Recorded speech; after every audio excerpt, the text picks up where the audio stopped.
108e et 109e apparition.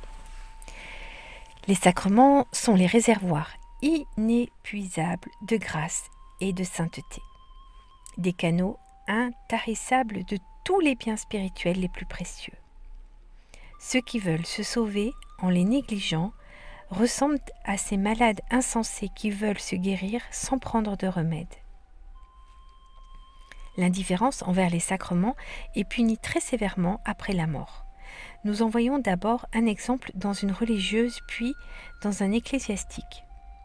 En 1589, au monastère de Sainte-Marie des Anges, à Florence, mourut une religieuse très estimée de ses sœurs, qui se fit bientôt voir à Sainte-Madeleine de Pazzi pour demander d'être secourue dans le rigoureux purgatoire auquel elle était condamnée. La sainte était en prière devant l'autel du Saint-Sacrement lorsqu'elle aperçut la défunte agenouillée au milieu de l'église avec un aspect assez étrange. Elle avait un manteau de flamme qui la consumait, à l'exception de la poitrine que protégeait un voile pendu à son cou. Madeleine s'étonnait de voir une de ses sœurs dans ce tourment.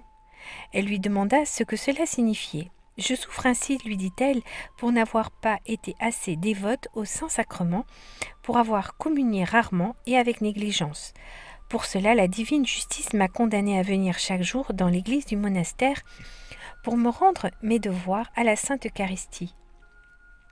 Enfin, j'ai une grande reconnaissance à Dieu qui m'a donné, en récompense de ma pureté, le voile qui me met la poitrine à l'abri du feu qui me consume le reste du corps. »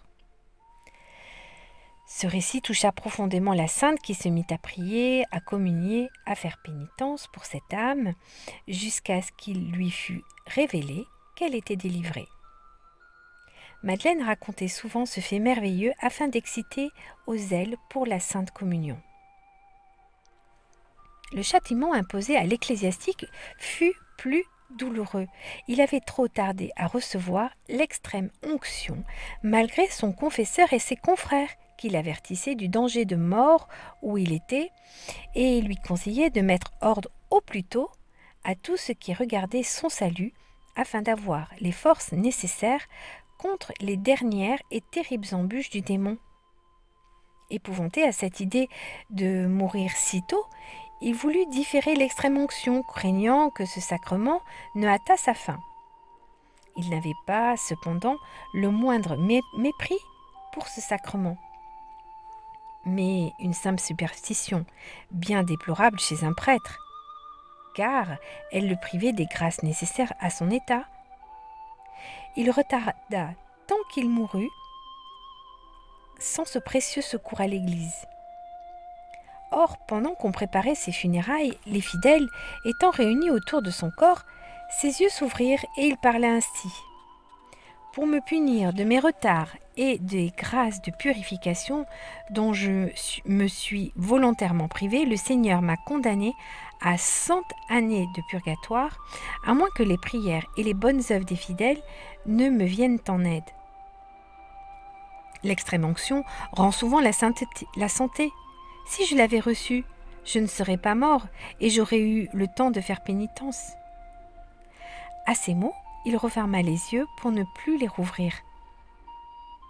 N'imitons pas la religieuse dans son manque de piété envers le Saint-Sacrement et la Sainte Communion. Au contraire, recevons-la le plus souvent possible, nous souvenant que notre Seigneur l'appelle lui-même notre pain de tous les jours. Ne négligeons pas non plus les derniers sacrements dans nos dangers de mort. À demain pour la suite.